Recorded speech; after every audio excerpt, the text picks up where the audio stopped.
So, hello mga kamundo ko, kung ganyan ba yung problema ng faucet nyo guys, tumatagas kahit nakasagat ng sa patay. Ayan. Tapos minsan pag ginanyan mo nawawala.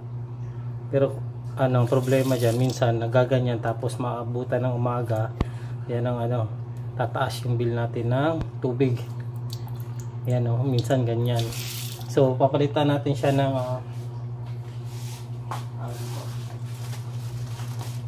top valve or faucet valve guys. So bilhin natin dito isa na lang, 50 ang isa, bali kasama shipping 190 ng dalawa na. So dalawa na binili natin para extra yung isa.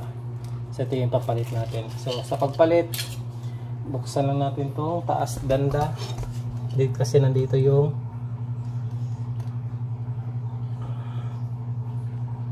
nandyan yung screw guys.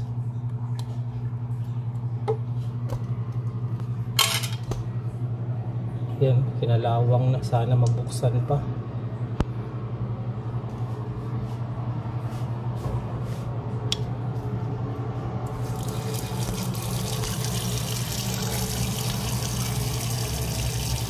Ayan, pero bago ang lahat guys, buksan nyo muna lahat ng gripo nyo sa bahay. Kung may 3 gripo kayo, o buksan nyo yung dalawa para yung pressure ng tubig hindi lang dito makapokus, para hindi ganong malakas.